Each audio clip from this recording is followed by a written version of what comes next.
Somebody asked about 2 phases in Jharkhand and 1 phase in Maharashtra.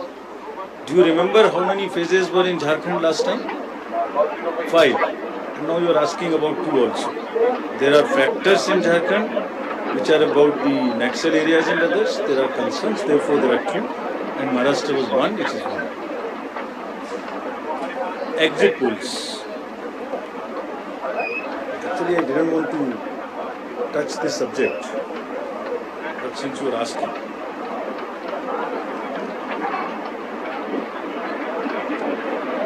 Exit polls के आने की वजह से, एग्जिट पोल्स के एक एक्सपेक्टेशन सेट करने की वजह से एक बहुत बड़ा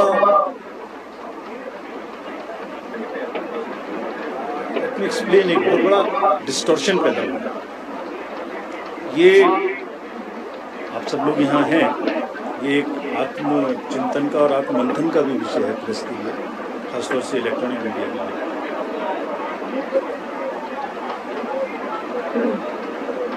पिछले कुछ इलेक्शन से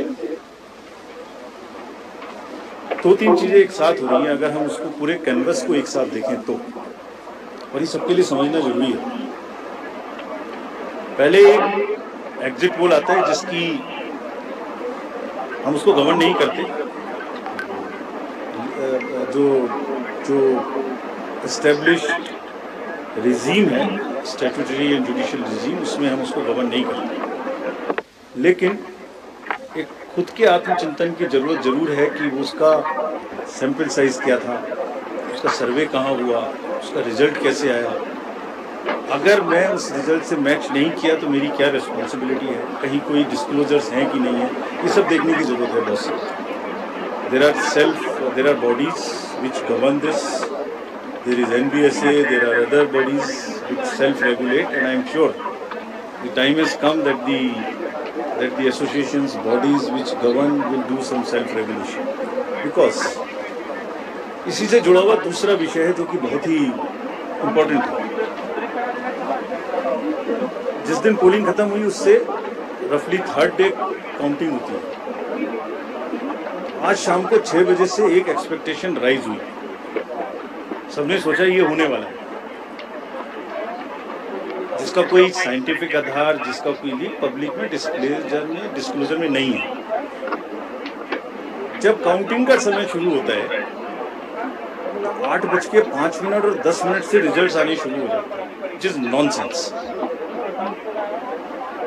आप बताइए, मेरी पहली काउंटिंग 8:30 बजे शुरू होती है और हमारे पास प्रमाण है इस बार कि 8:05, 8:10, 8:15 पर आने लगा, इतने की लीड, इतने की लीड, इतने की लीड, इतने की लीड। ऐसा तो नहीं है, I am just posing question, we are not gone into this, but ऐसा तो नहीं है कि एग्जिट पोल को जस्टिफाई करने के लिए वो शुरू में ट्रेंड्स आ गए कि हमने जो ऐसा कहा था वैसे ही ट्रेंड हो रहा है, बाद में जो होगा वो होगा। और अचानक से पहला रिजल्ट एक राउंड का 8:30 बजे जब काउंटिंग शुरू हो रही है तो 9 बजने में 10 मिनट, 9 बजने में 5 मिनट से पहले 20 मिनट भी लगेंगे एक राउंड में, तो आ ही नहीं सकता।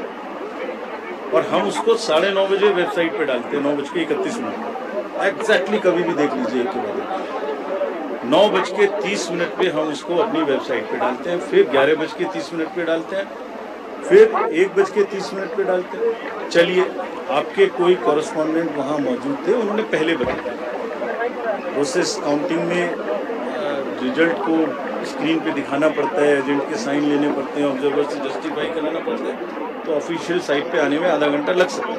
लेकिन 9 बजे से 9 बजने में 10 मिनट से पहले कैसे होता है?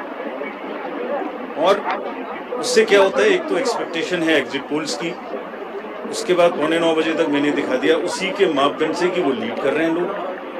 तो वास्तविक रूप से जब वो एक्चुअल रिजल्ट्स आने शुरू होते हैं तो एक मिसमैच होता है, and that mismatch is also giving this can lead to serious issues sometimes.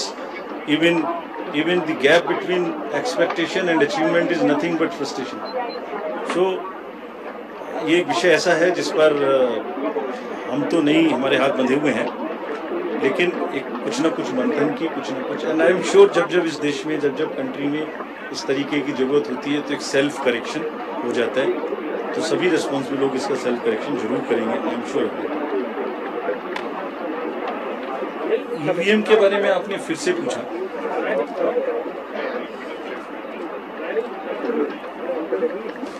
बहुत बात मैं बता चुका हूँ आपको, थोड़ा समय लगेगा तो फिर से बता देता हूँ। 6 महीने लगभग 5-6 महीने फर्स्ट FLC शुरू होती है ईवीएम। 2 बात बता रहा हूँ बस, मोटी सी 2 बात, बाकी सब आपको मालूम है। वो टेम्पर नहीं हो सकती, उसमें कोई कनेक्शन नहीं हो सकता। अभी लोग पूछते हैं जब पेजर से उड़ा देते हैं तो ईवीएम को कैसे हैक नहीं कर सकते, ये भी पूछते हैं। जब कोई किसी कंट्री में पेजर से उड़ा दिया तो ईवीएम में बोलेगा अरे भाई पेजर कनेक्टेड होता है, ईवीएम कनेक्टेड नहीं होता। एनीवे 2 बात मोटी मैं आपको बताता हूँ, बहुत मोटी। 5-6 महीने पहले FLC होती है, first level checking of the EVMs, और मेरे पास में पूरा रिकॉर्ड है। ये हम जो भी ईवीएम की शिकायतें वायदे में आई हैं, वो हमारे पास 20 शिकायतें आई हैं। हर 20 शिकायत का हम इंडिविजुअल जवाब देंगे, फैक्ट बाय फैक्ट, तो इसमें कोई डाउट नहीं है। We will convey to each candidate to assure, this is our duty.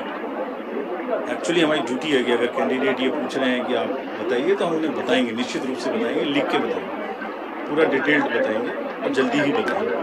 तो I am not going to do individual cases, और उन सबको पब्लिश भी कर देंगे ताकि आप सबको भी पता लग जाए। बट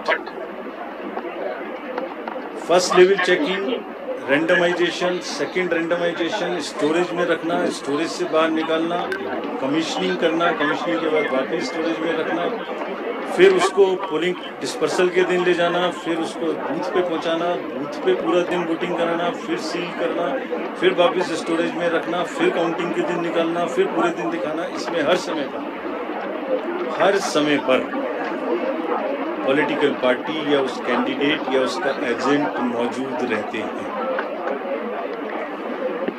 जब मशीन में कमीशनिंग होती है उस दिन उसमें बैटरी डाली जाती है। पहले आया था, पहले और बहुत सारी चीज़ें आई थी कि वोट हैक हो सकती है, उसका वोट इधर डाला तो इधर जा सकता है, कुछ हो सकता है। ये पहली बार आया। अब हम ये भी सोच रहे हैं कि इससे अगला क्या आएगा, हम नहीं समझ पा रहे इससे अगला क्या आएगा, बट लगता है अगला भी कुछ आएगा, रुकेगा नहीं।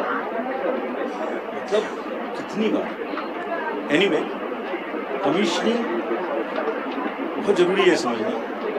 वोटिंग से करीब 5 या 6 दिन पहले कमीशनिंग होती है। 5-6 दिन पहले उस दिन मशीन में सिंबल पड़ते हैं। अब मशीन में अभी तक नई बैटरी उस दिन एक डाली जाती है और सील करके उस बैटरी पे भी कैंडिडेट के एजेंट्स के दस्तखत होते हैं। तो मशीन पे तो होंगे ही होंगे, हमें भी नहीं पता, हमने भी पता नहीं कब बनाया था ये नियम, हमारे काम आ रहा है अभी कि वो बैटरी पर भी एजेंट के दस्तखत होते। और अब कमीशनिंग के बाद क्योंकि 5 ही दिन बचे हैं और इसमें सिंबल लोड हो चुके हैं, ये उनके सामने में स्ट्रांग रूम में जाएगी, डबल लॉक लगेगा, 3 लेयर की सिक्योरिटी रहेगी, 3 लेयर की, जिसमें CAPF भी शामिल होगी, मस्ट है। ऑब्जर्वर होंगे। उसके बाद जब वो पोलिंग के डिस्ट्रीब्यूशन के दिन निकलेंगी, उस दिन फिर यही प्रोसेस होगा, सारा प्रोसेस वीडियोग्राफ होगा। यानी वीडियोग्राफ होने के बाद फिर वो फील्ड में पहुंचेंगे, सेक्टर मजिस्ट्रेट साथ में रहेंगे, फिर कैंडिडेट के एजेंट साथ में रहेंगे, फिर वहां पहुंचेगी, फिर कहेंगे भाई देख लो इसको, सब ठीक है, जो आपको नंबर थे, हाँ, और उसके नंबर भी सबसे शेयर किए जाएंगे। इस नंबर की मशीन इस बूथ पे जाएगी। फिर जब वो बूथ पे पहुंच गई तो कहें भाई मिला लो आप, उसी नंबर की है कि नहीं, वोट भी डाल के देख लो 50 ठीक है कि नहीं। किसी ने 50 डाले, किसी ने 20 डाले, किसी ने कहा नहीं हमें ठीक है हम नहीं डालेंगे। किसी स्टेज में किसी बूथ पर 20 कैंडिडेट हैं, किसी पर 5 कैंडिडेट हैं, किसी पर 5 ने कम वोट डाले, किसी ने ज़्यादा डाले, बैटरी उसी हिसाब से है। फिर पूरे दिन वोटिंग हुई, तब एक वोट का हिसाब रखा, फिर बंद हुआ। बंद होने के समय में एंड ऑफ क्लोज ऑफ पोल में फिर से दस्तखत करा, फिर से हिसाब लगाया कितने वोट पड़े, फिर से फॉर्म 17C दिया। उसको कितना दिखाएंगे, कौन दिखाता है इतना, बताइए। कोई एक प्रोसेस कंपैरेटिव बताइए पूरी कंट्री में जहां पब्लिक डिस्क्लोजर पार्टिसिपेशन इतना अधिक हो, कोई ये बताइए प्रोसेस।